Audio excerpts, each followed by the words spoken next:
Great. And thank you so much for greetings, everyone. I am Syed Ali Zia Jafri, and I welcome you to another episode of the CISPR webinar series, which aims to bring to you quality discussions on strategic security and foreign policy issues. Elbridge Colby, the author of The Strategy of Denial, American Defense in an Age of Great Power Conflict, and the incoming Undersecretary of Defense for Policy, has long seen China's growing military power as the biggest threat that the United States must counter. At an event, he said, China is actively preparing for conflict. My view is to prevent them from dominating Asia without a war. But the only prudent way is to be prepared to fight to show Beijing that there is nothing to gain by initiating conflict. Colby's view represents the peace through strength mantra. As Colby is set to play a vital role under Trump 2.0, such thoughts do not augur well for Sino US relations going forward, which are already plagued, among other things, by trepidations about nuclear stability and the absence of arms control arrangements. While Trump readies himself to re-enter the White House, China and nuclear watchers are making assessments about the future of the nuclear tense rivalry. China's nuclear modernization and refusal to negotiate arms control arrangements lie at the heart of all analyses, and therefore it is useful to discuss those in order to make better sense of the strategic milieu that might shape up. Nuclear relations uh, are important. A key question that merits an understanding is this: can nuclear relations be isolated from their overarching political relations? To do that, I have been joined by just the right scholar, Dr. Tong Zhao, who has delved into China's nuclear policy for a number of years. Dr. Tong Zhao is a senior fellow at the Carnegie Endowment for International Peace, where he's working for both the Nuclear Policy Program and Carnegie China. He conducts research on strategic security issues such as nuclear weapons policy, deterrence, arms control, nonproliferation, missile defense, hypersonic weapons, regional security issues in the Asia Pacific, and China's security and foreign policies. He is also a non-resident researcher at the Science and Global Security Program of Princeton University, an associate editor of the journal Science and Global Security, and a member of the International Panel on Fissile Materials. He is the author of Tides of Change, China's nuclear ballistic missile submarines and strategic stability, and narrowing the U.S. China gap on missile defense. How to help forestall a nuclear arms race. He has published in Arms Control Today, Asian Security, the Atlantic Council, um, uh, Bulletin of the Atomic Scientists, Foreign Affairs, Foreign Policy, New York Times, War on the Rocks, and Politico, among others. Thank you very much, Dr. Tong, for joining me on the program. It is always a pleasure to listen to you and to read your excellent volumes of work. Um, you recently wrote a very incisive report for the Carnegie Endowment, which which essentially looked at the political drivers of China's nuclear modernization and policy changes. And one of the most important things that you said uh, was that there is an intrinsic and inexorable relation between political stability and nuclear stability in the eyes of China. And with the appointments, as I mentioned in my introduction, with Trump's appointments at the state and security and the defense departments, uh, it's important for us to look at this equation. So, for the benefit of our audience, I would like you to help us understand this all important linkage between political stability and nuclear stability as the Chinese see it. Thank you. Well, thank you, Ali. I have been following your work for quite a few years, and thank you for your contribution to this field. It's a real pleasure to have this opportunity to chat with you about China's nuclear policy.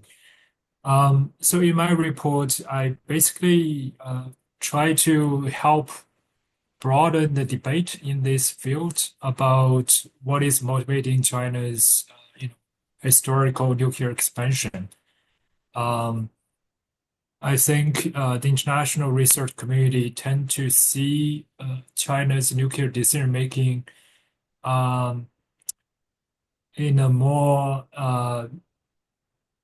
you know in a more rational way, so to speak, than the real decision making process has been. Um, in many cases, the internal decision making is really driven by an ambiguous political process.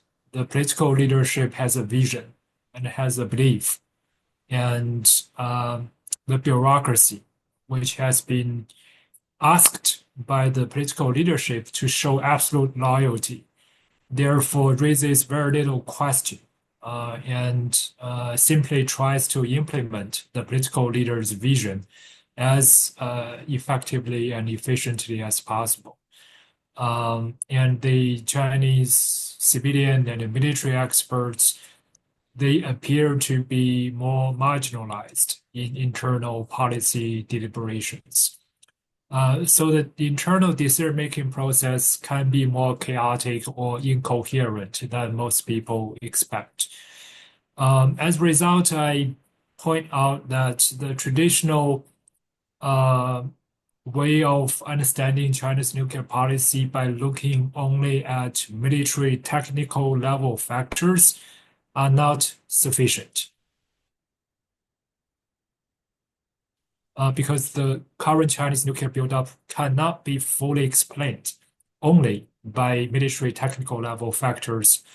Indeed, China has been worried about American missile defense capabilities and conventional precision strike technologies. All of those could, in one way or another, undermine China's second strike capability. But looking at the American side of the equation, for many years, the United States has not been expanding its homeland missile defense in a very dramatic or abrupt manner. The U.S. improvement of missile defense has been very incremental and relatively transparent. And on the other side of the equation, you have China quickly increasing its nuclear arsenal by almost threefold since 2019. So the level of the expansion and the speed of the build-up cannot be only explained by traditional technical military level factors. So I simply try to point researchers to other relevant elements in China's decision making, especially the political belief that China's current leadership holds. Mr. Xi Jinping, for example, has made specific reference to Russia's nuclear weapon policy by saying that, look at Russia. Russia faced very significant economic challenges after the end of the Cold War, but Russia made one right decision, which was to maintain a powerful nuclear arsenal.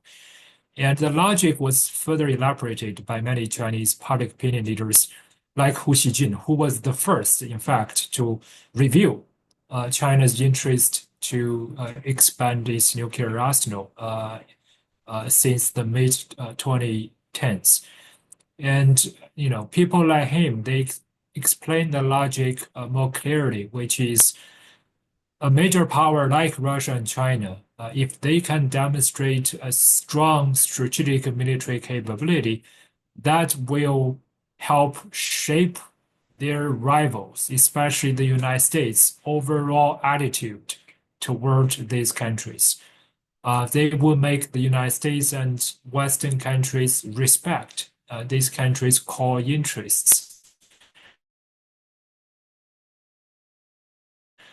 They would to deal with Russia or China with greater carefulness and equality. So this general belief that if a country can demonstrate stronger strategic capability, that will somehow soften the rivals' overall policy towards these countries. In other words, nuclear weapons have broader coercive benefits beyond the nuclear, stability, beyond military domain, beyond meal-to-meal relationship. It could have, it could affect overall bilateral relationship, including political and geoeconomic relationship, etc. That belief is increasingly obvious in China and is widely adopted by China's senior leadership. And it's this belief that is driving China's interest in strengthening its nuclear forces.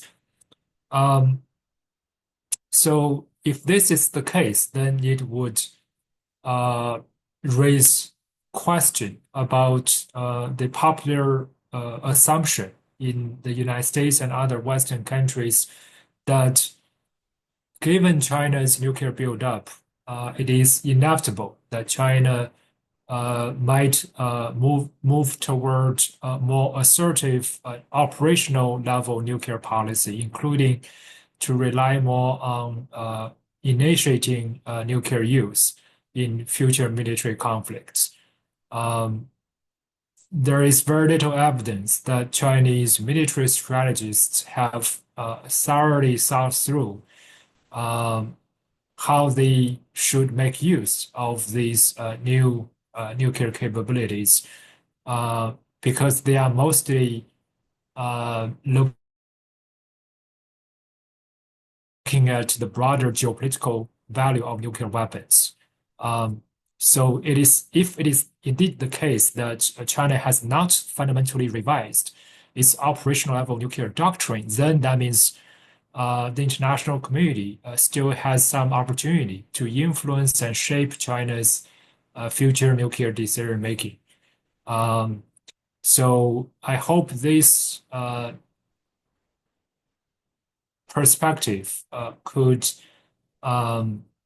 reduce the sense of hopelessness in the rest of international community and help people recognize that what United States and other countries choose to do in the future could still influence very important nuclear doctrinal decisions in China in the next few years. Because that's the critical period when China's military strategists will make important decisions about how to make use of the new military capabilities and what's the next step for China's nuclear modernization.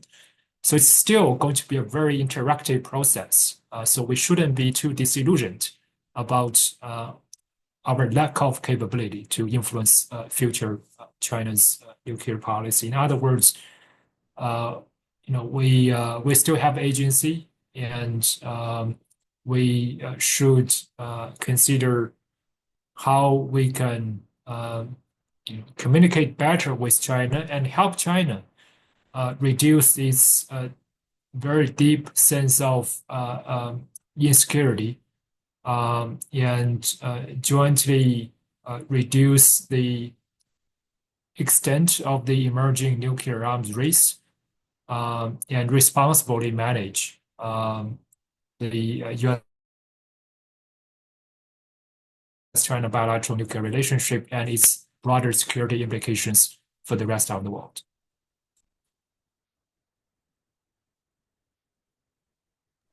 Thank you. This was a very comprehensive answer, and there's a lot to unpack here. I think there are two things that one could uh, glean from your answer. One is a good, one is a positive one, and one is not so positive.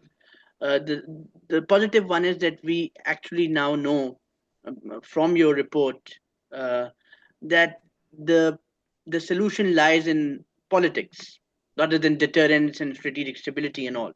And two, uh, deter, the literature tells us that there are limits to nuclear coercion. But if you're trying to rely on nuclear weapons to achieve a broad spectrum of objectives, then that essentially brings the threshold down, it's likely to bring the threshold down. And with these 2 points, one could throw in this question, and I would like to get your thoughts on that. Uh, the question is that when we uh, when we talk about two perspectives, from one from Washington and one from Beijing, there is a great level of dissonance in, and you have really done a good job of explaining that in your report about definitions. And I think people underplay this problem. uh, Strategic stability to Western scholars is different to what it means to China. So how do you look at this definitional issue, like nuclear stability, political stability, strategic stability? And one more thing which is very important in this regard is, what does China mean by political stability? Because if you want to talk to China, and we'll come to arms control and risk reduction later, but if you want to set the rules of engagements with China, you need to understand what do they mean by this term political stability. Indeed, there is a lot to unpack here. The term political stability is coined by me to facilitate analysis in the report. It is not a term used by Chinese officials. But the general idea is China seeks to um, achieve a more stable bilateral relationship, and China believes that a stronger nuclear capability, uh, along with other strategic military capabilities, altogether, they could compel the United States to accept peaceful coexistence with China and accept China's political governance system as is, and to give up perceived American efforts to destabilize China, to stimulate color revolution in China, to threaten China's regime security and political security, and to stop harming China's core national interests.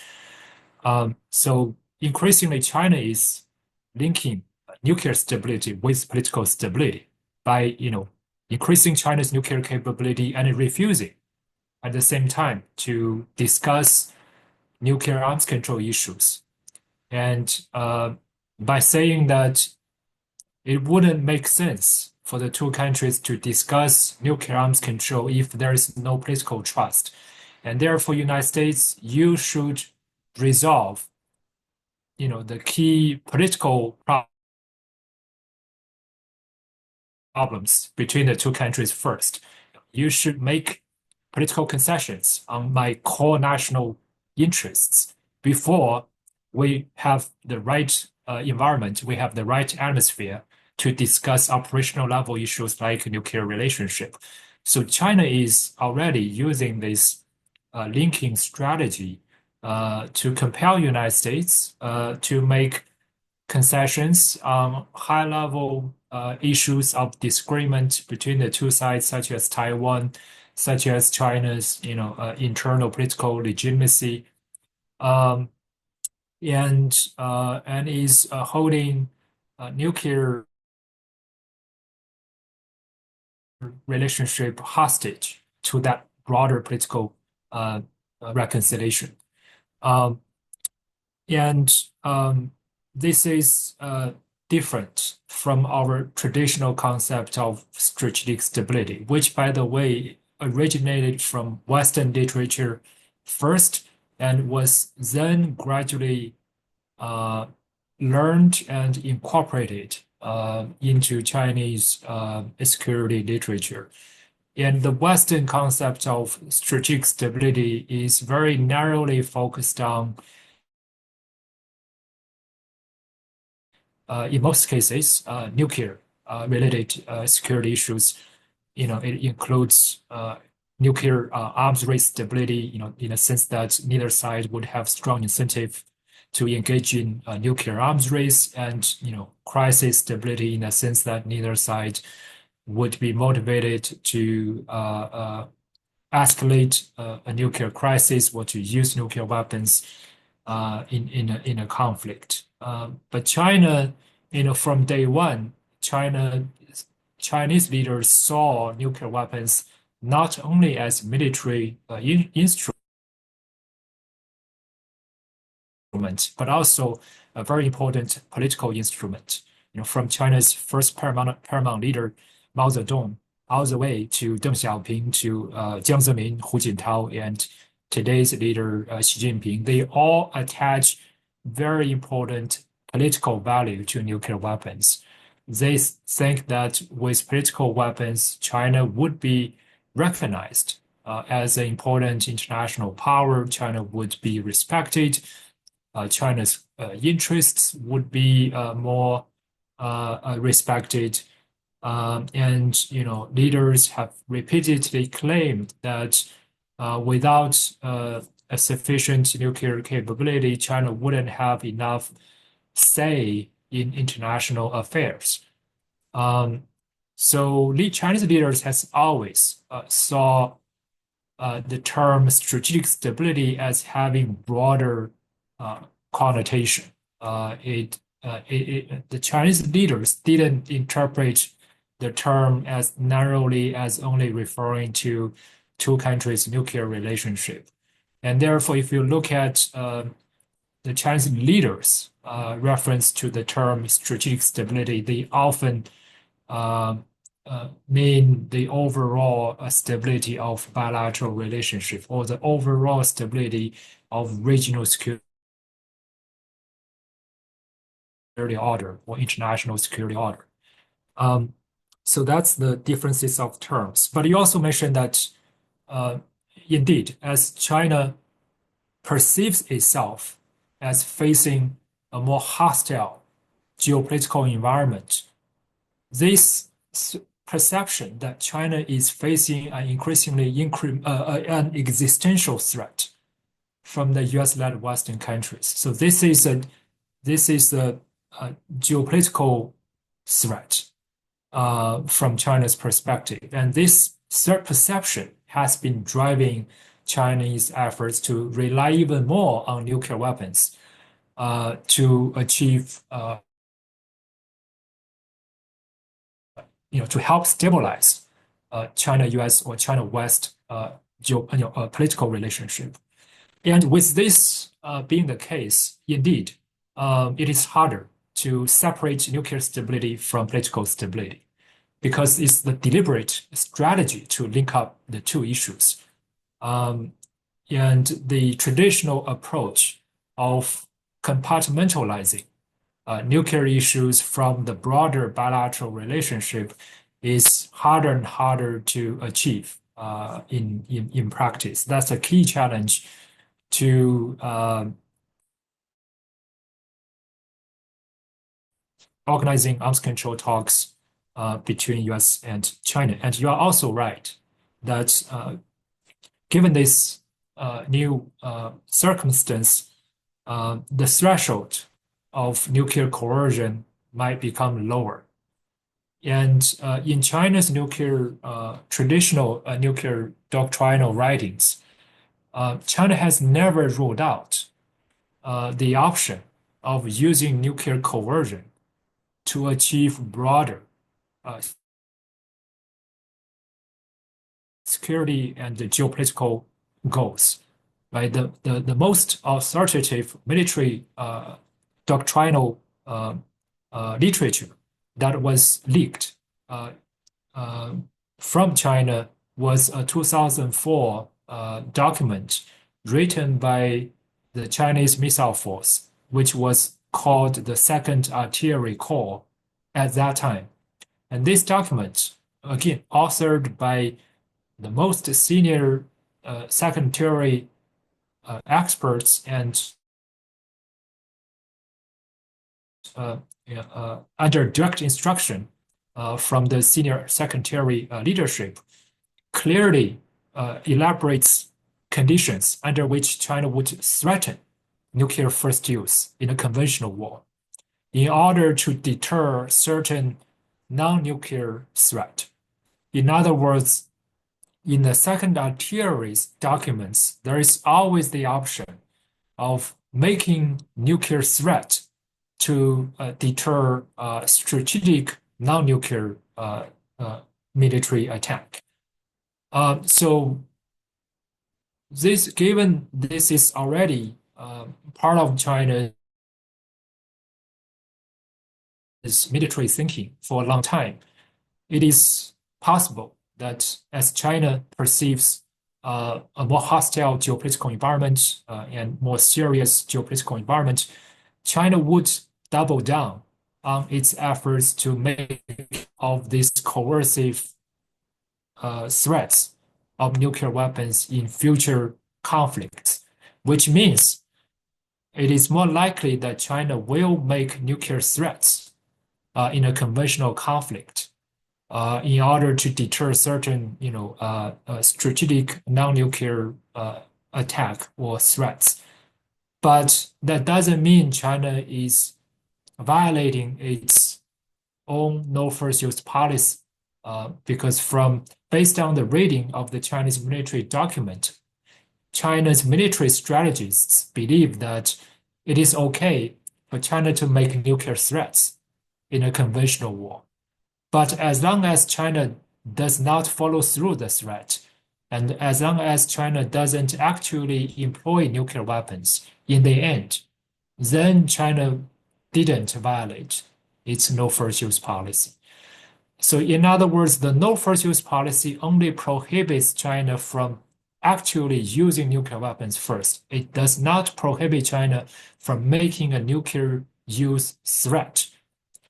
So given this is already the case with China's military thinking, I think, and also as China watching Russia making nuclear threats in Ukraine and achieving certain benefits of delaying and dialing down Western military assistance to Ukraine, I think a key challenge facing the international communities in a future conflict, such as over Taiwan or South China Sea, if China makes nuclear threats in a conventional war, how should other countries respond? I think that's the issue of making nuclear threats and to try to take advantage of the broader coercive benefits of nuclear threats is going to be a key, a security issue in future major power confrontation,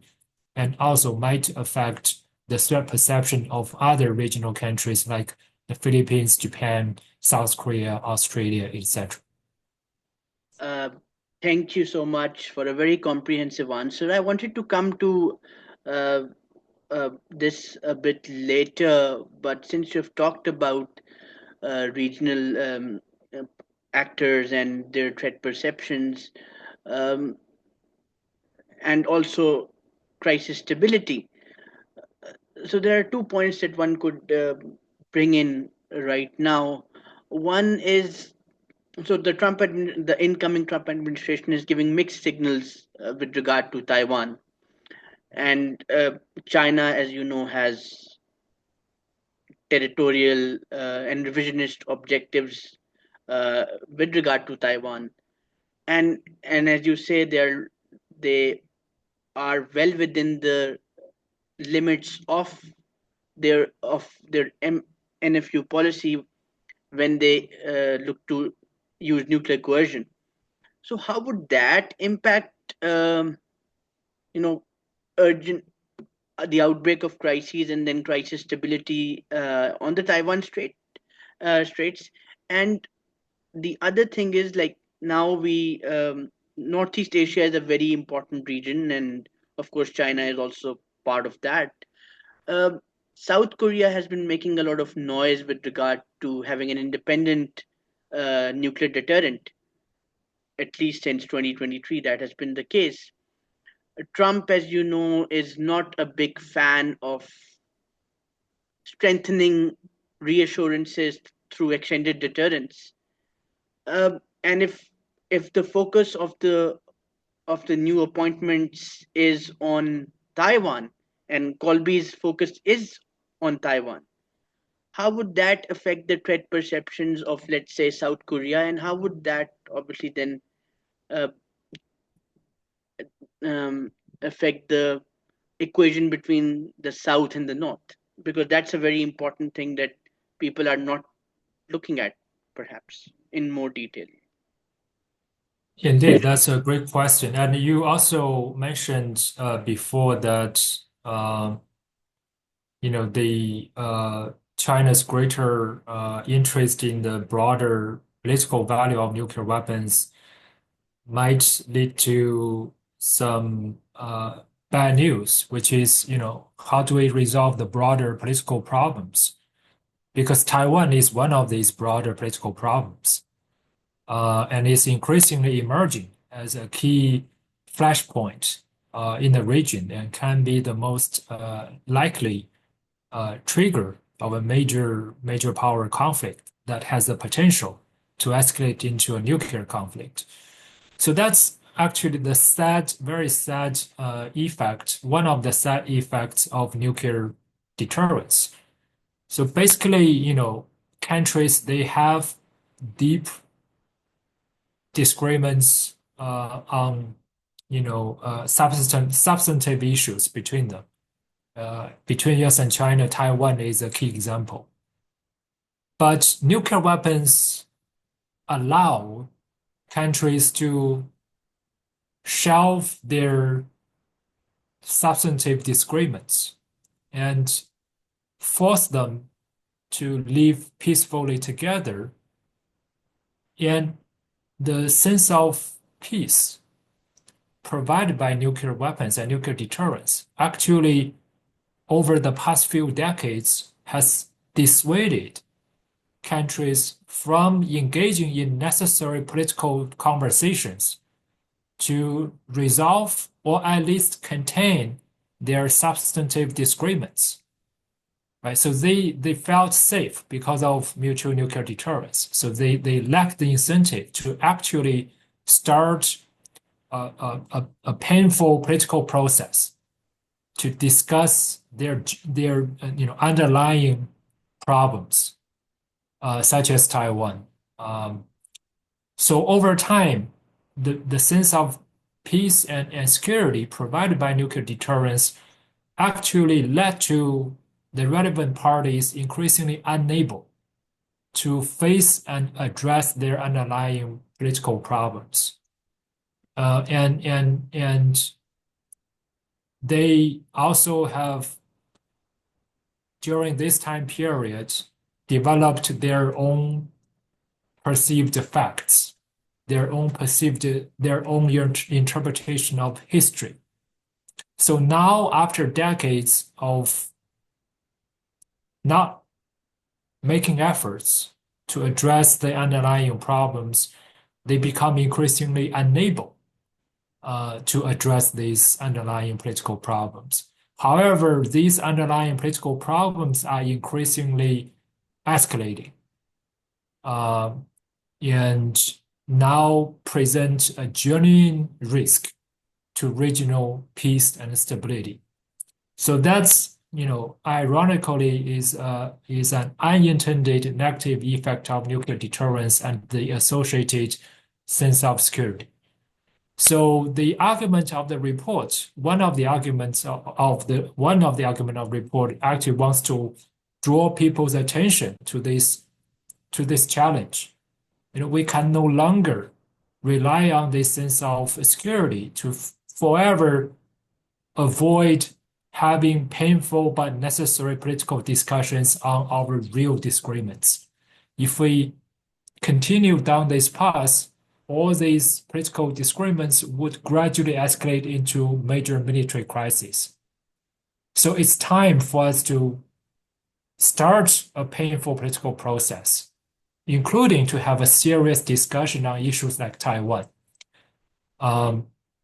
So that's one implication of this report. But on the issue of Taiwan, as you said, the risk of military conflict is growing. And from China's perspective, the U.S., because of its declining conventional military superiority in the Western Pacific region, the U.S. has stronger incentive to rely more on escalating a future conflict to the nuclear level. The U.S. has greater incentive to rely on the threat or the first use of nuclear weapons if the United States loses a conventional war because of its declining conventional superiority. And the recent American interest in revitalizing low-yield tactical nuclear weapons reinforced the Chinese conviction that this is indeed what the United States is pursuing. The U.S. is trying to fight limited nuclear war, and the United States is trying to deliberately lower the threshold of nuclear use. So that's the primary driver of China's countermeasure, which is to increasingly develop nuclear escalation control or escalation management capability. In case the United States conducts a limited nuclear attack on China in a Taiwan conflict, China now wants the capability to respond in kind or respond in proportion to a limited American nuclear strike. Previously, China did not have this capability because China only had long-range, intercontinental range nuclear weapon systems. China did not have precision and theater range nuclear weapon systems that would make China able to respond in a very limited manner to a limited U.S. nuclear first use. But in recent years, China feels that the United States is more likely to start a limited nuclear war. So China has developed greater interest in its theater range nuclear weapon systems, its DF-21, DF-26, and potential DF-27 missile, as reported by the recent DoD report to Congress. Those theater range, very precise nuclear capable missile systems increasingly provide China with the capability to manage nuclear escalation, starting from a very limited regional level nuclear conflict all the way to an all-out nuclear exchange. I think, again, this is introducing a very uncertain development into the U.S. China nuclear relationship, because once the two countries both try to compete for advantage in managing nuclear escalation, that competition is very hard to contain. Both sides would want some level of symmetry or even unilateral advantage at each and every rung of the nuclear escalation ladder. So that can easily escalate into an all-out nuclear arms race from theater level all the way to the strategic level. So that's why if we do not address the root cause of their security rivalry, of their political rivalry, if we do not have a serious discussion about the political disagreement about the Taiwan issue, this resulting military competition and even nuclear escalation is very hard to contain. And you also mentioned the incoming Trump administration's potential focus on the issue of Taiwan. Kobe personally is very concerned about the Taiwan issue. It's hard to know whether his personal view or how much his personal view will shape the entire Trump administration's security planning on, military competition with China, or how the United States would make contingency plans about a Taiwan conflict. But as you pointed out, this will affect other countries' security policies, including South Korea. As Toby already implied in some of his social media posts, he would want the U.S. forces in South Korea to be able to counter the China threat, in addition to protecting South Korea from North Korean threats. So this would dilute the security that U.S. forces in the region would be able to provide to South Korea, because Toby and maybe other Trump officials, they want them to help help deal with perceived China threat. So I think one of the consequences of this is that South Korea might feel even more insecure.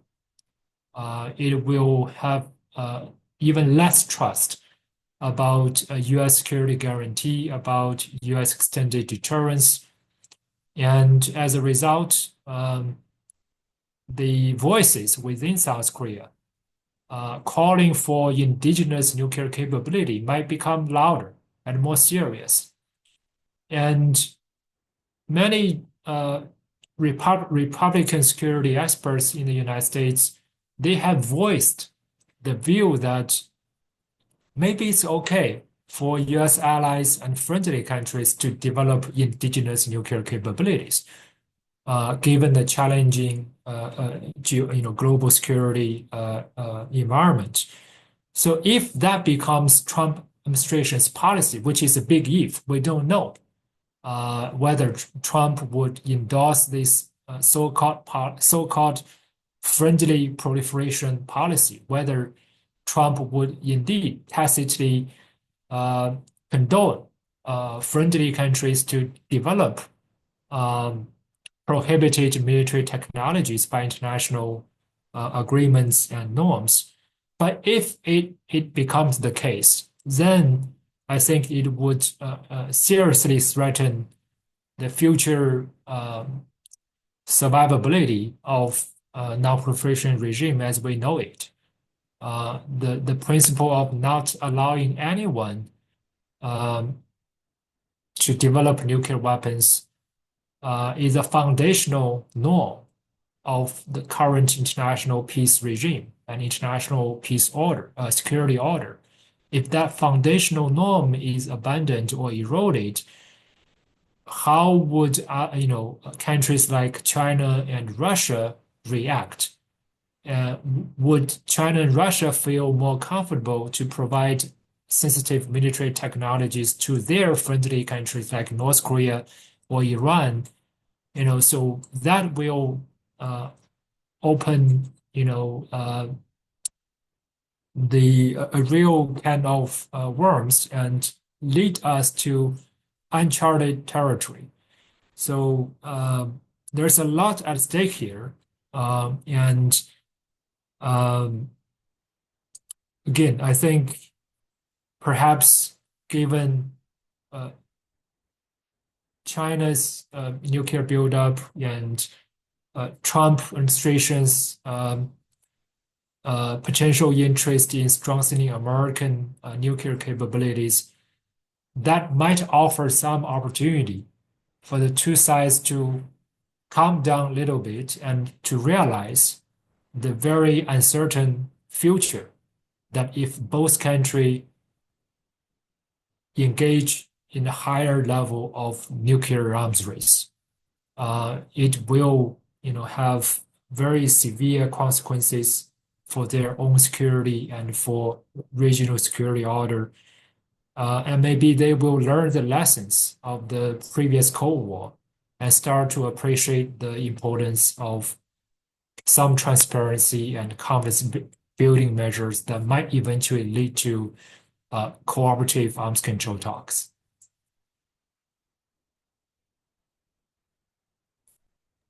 Yes, I think you've mapped a very not so good, not so positive picture about the strategic milieu.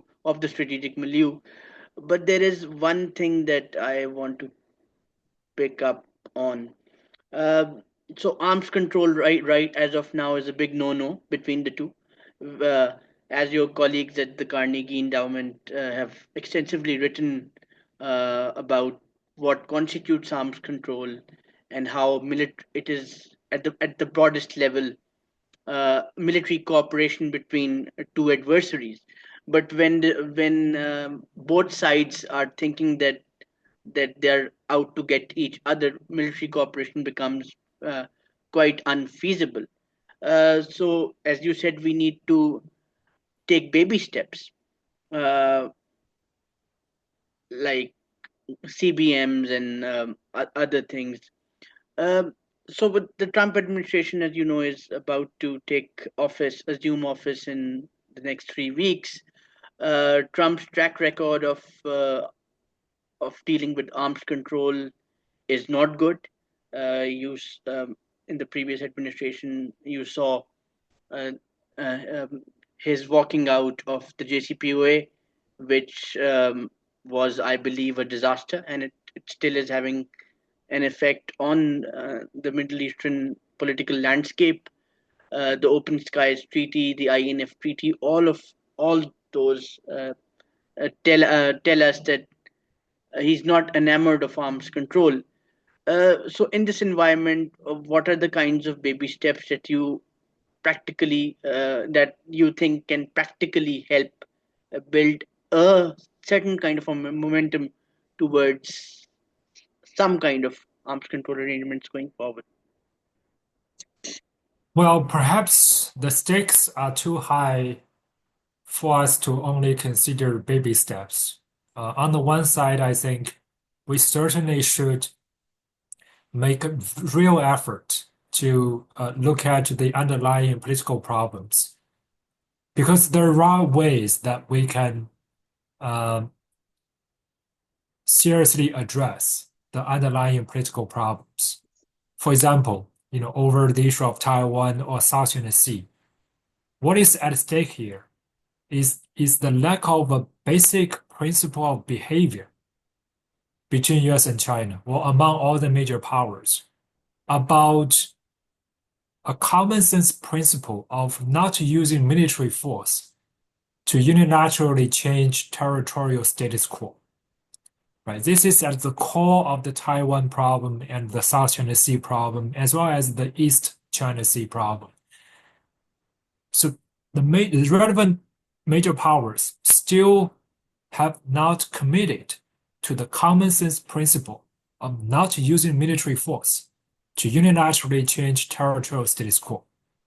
But I think this is where real efforts need to be made, and the international community, including other countries in the region, Pakistan included, should encourage the major powers to negotiate and commit to common sense principles of behavior, such as the renunciation of using military force to change territorial status quo. I think that's the foundation of any regional or international security order. If you do not have that type of basic shared principles behavior, there is no way we can jointly pursue peace. So I think that's one way that we can seriously try to contain and address the underlying political problems. I think we need to make real and serious and big efforts to make that happen. But if, in addition to that, as you said, when it comes to stabilizing the nuclear relationship between US and China, indeed, we may have to start with small steps. Because again, what prevents us from taking bigger is the lack of progress in addressing the underlying political challenges. So that again highlights the need of one of the main theme of the report. Simultaneously, we can make efforts, particularly in an incremental manner, to look at ways to stabilize the nuclear relationship, hoping that countries would see benefits, would appreciate the benefit of isolating their nuclear relationship from their broader political rivalry. And in this case, I think the first thing is to develop shared understanding about each other's threat perception. Right now, I'm working in Washington, D.C. I can tell that the US nuclear community is very concerned about China's nuclear buildup and about the so-called two nuclear peer threat, the possibility that China and Russia might conduct opportunistic aggression against the United States. In other words, the US feels not only does it have to address the rising Chinese nuclear arsenal and the increasing Russian nuclear threats, but also the possibility that the two sides might work together, either intentionally or opportunistically, to present a larger threat to the United States. And this very severe threat perception in Washington is pushing an internal agreement that the United States needs to also enhance its nuclear capability.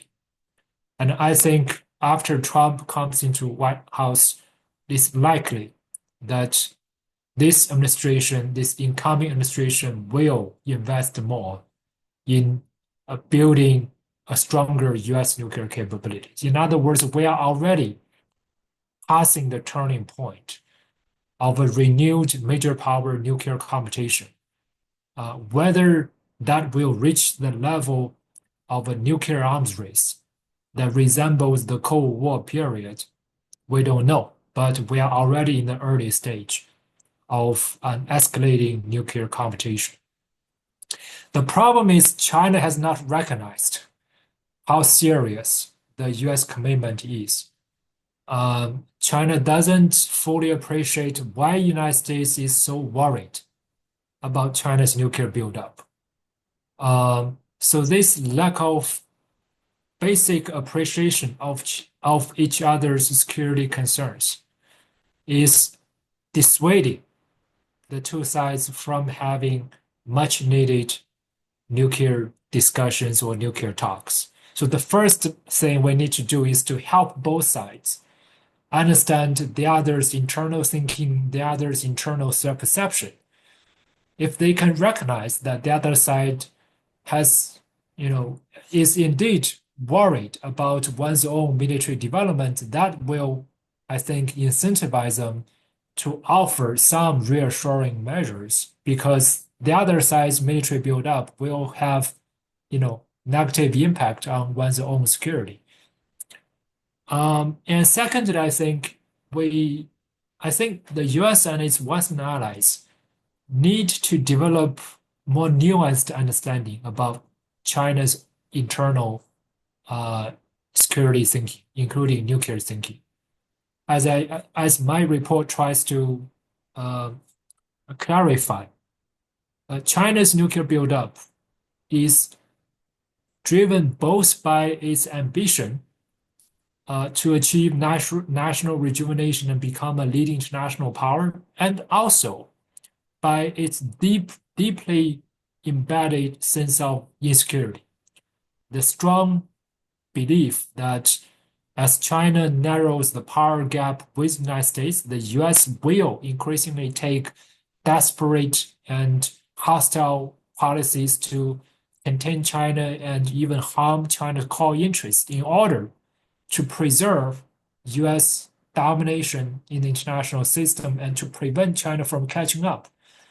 So China's ambition and its deep sense of insecurity are two sides of the same coin, and they are simultaneously driving China's nuclear development. And also, when it comes to the specific expansion of nuclear capabilities, China has not thought through what new doctrinal change is necessary for China in the coming years. Because so far, this nuclear buildup is primarily driven by an ambiguous political belief. But this is not fully understood in Washington. The US thinks China's nuclear buildup is driven by a carefully thought out military strategy, potentially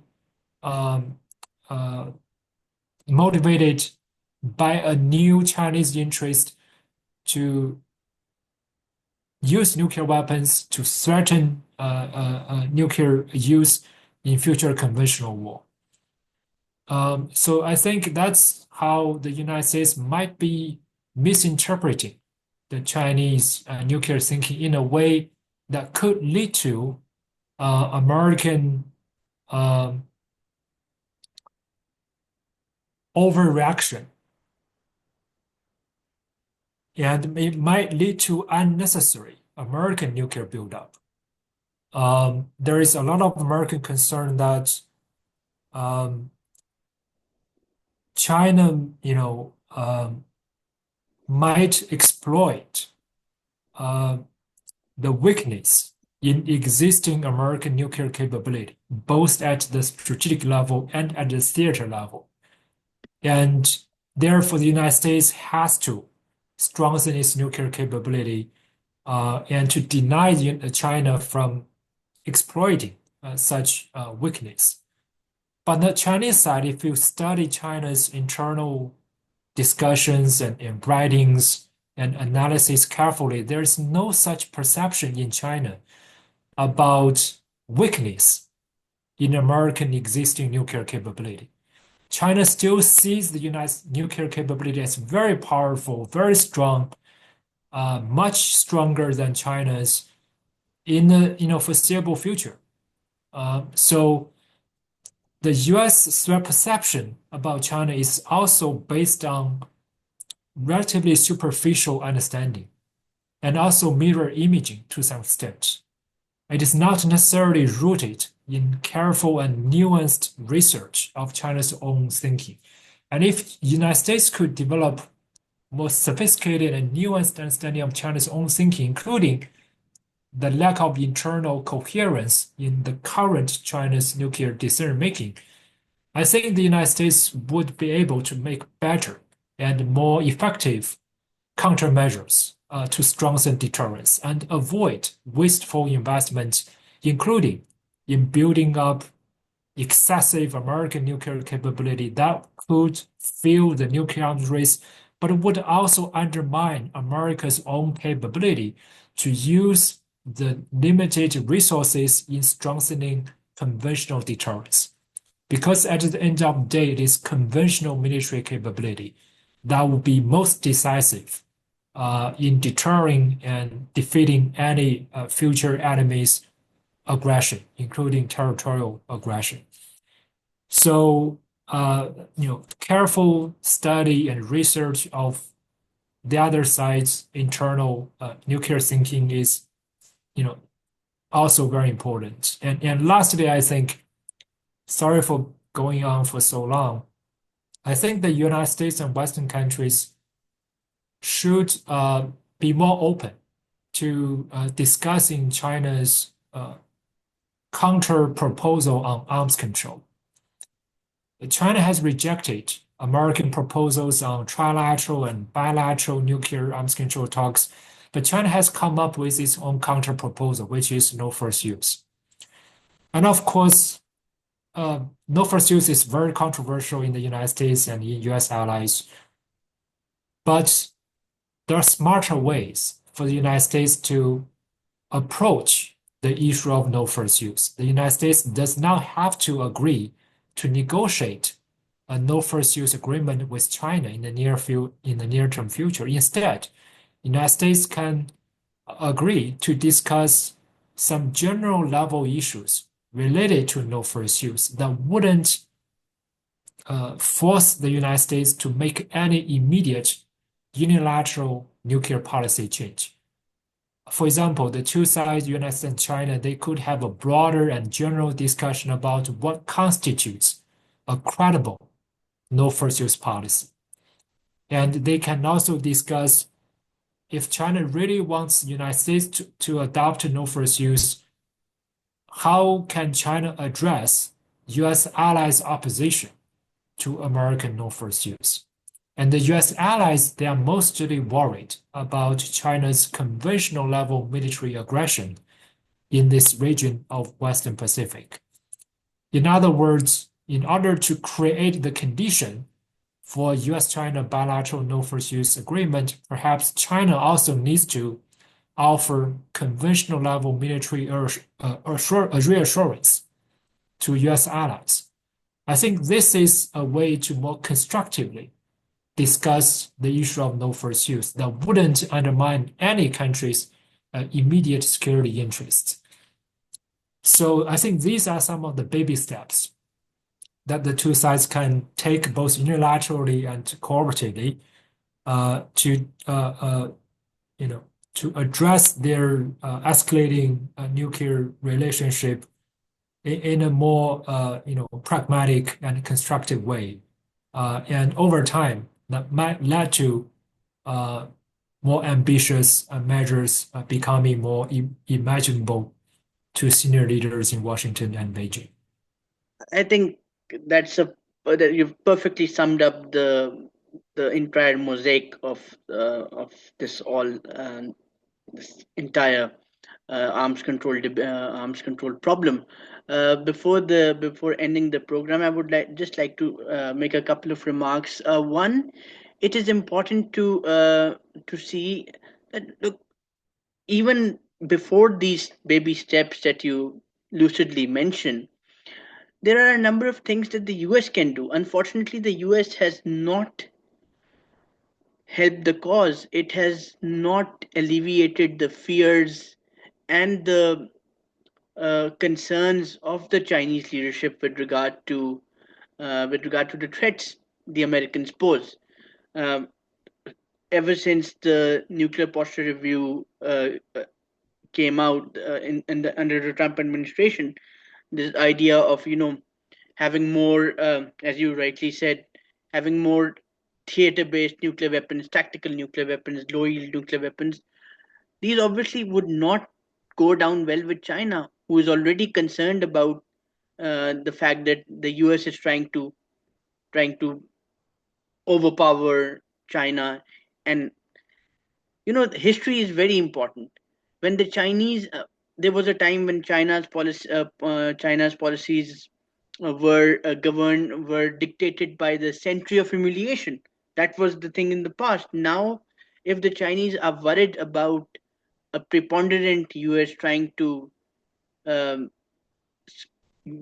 trying to squeeze it further or trying to stop its ascendancy, it cannot take US nuclear modernization or um, the threats to counter a pacing competition from China lightly.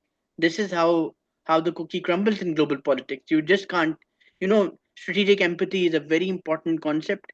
Uh, it it was introduced by U.S. policymakers, not least Robert McNamara. So the U.S. has a lot of heavy lifting to do, which might not actually be that heavy. The US could start off by not uh, dissing China for its internal for its policy for its political system. That could be a good starting point. Because if your main concern is, so arms control augment mutual security. If your main concern is to augment mutual security, then these things can be done and it won't harm America, won't be of any harm to US strategic interests. Um, Lastly, I think the one of the biggest contributions of your report, uh, in fact, uh, two of your biggest contributions to this debate are, one, that look, China is not trying to achieve nuclear parity. That's not happening. Um and this is a fear that permeates the entire beltway. It permeates the entire academic community in the US, and also obviously the policy community. So this has to be looked at in a broader perspective. Two, I think, and I would just like a small comment on that from you. You have first identified the problem when it comes to engagements with local experts in China, and two, you at the end you have tried to highlight how we need to empower experts. Now, 1.5 dialogues do happen. 1.5 track dialogues do happen.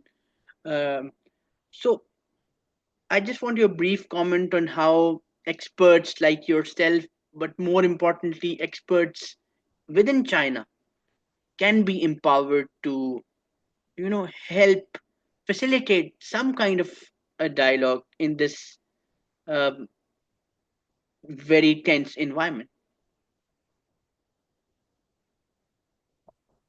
Well, I appreciate both comments. On your first comment, I think most of the measures I have proposed today are, measures that the United States should take, right? Including better study China's nuclear thinking to approach its own uh, military deterrence policies more prudently and pragmatically, avoiding excessive nuclear buildup in reaction to China's nuclear expansion, and react more openly and favorably to China's counterproposal of no first use discussion. So, uh, and I agree, there are also things U.S. can do to address the underlying political rivalry with China, including, but on the issue of, not criticizing China's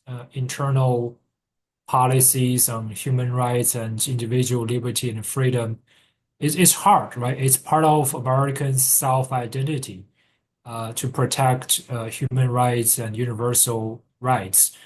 But there was successful or relatively successful historical precedent.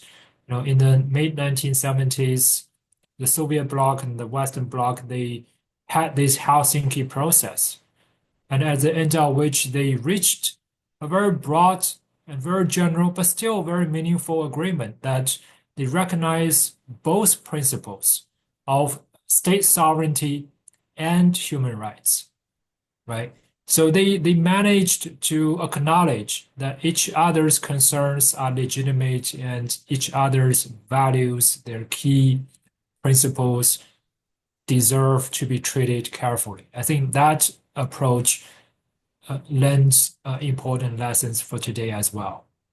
In terms of the role of experts, it is becoming more challenging under today's geopolitical circumstances, but also because of changing domestic circumstances. The reason China's nuclear buildup presents such a challenge to the United States is the lack of, you know, uh, explanation by China about why China is suddenly building up, how much China wants to develop, and for what military rationale, right? What military goal does China try to achieve from all of this?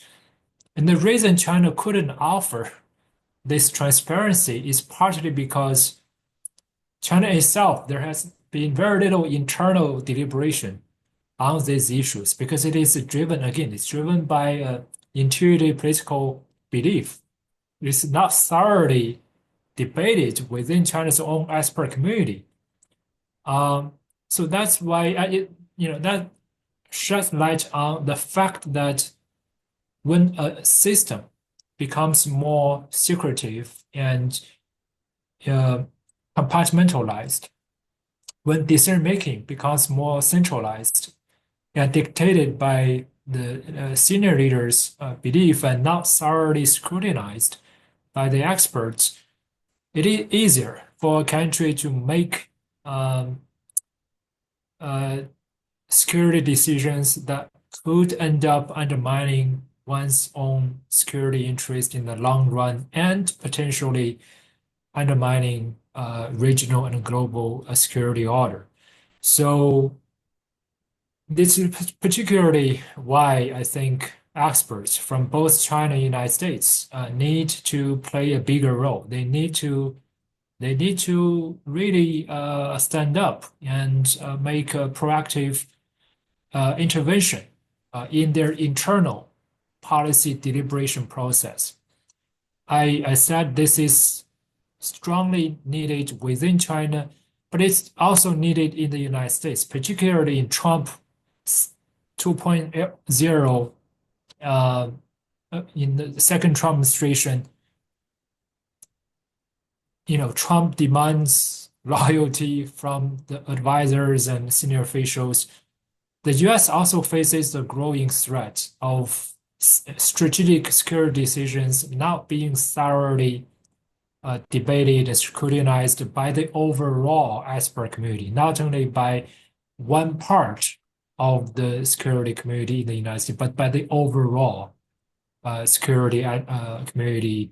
How to ensure it is a inclusive and fully credible and accountable internal process of debating and making important security decisions. It is also critically important for the United States. So that's why I think we have to call on experts from both countries to recognize their historical mission. Right, the humanity is facing a critical juncture when given the renewed arms race, a new and different type of Cold War arriving, and all the opportunity cost of the major power competition that humanity would have to take. We could have used the resources and talent and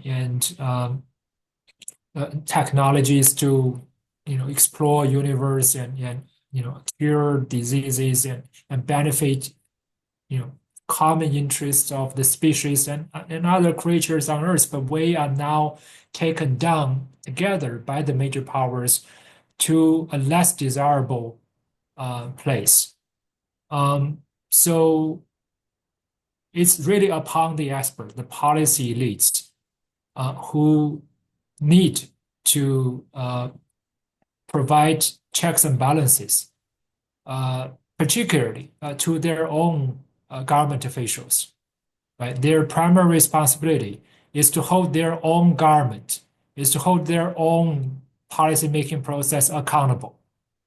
It is not to, focusing their criticisms against other countries. Their primary responsibility is internal. I think the international community the international expert community need to reach this general agreement that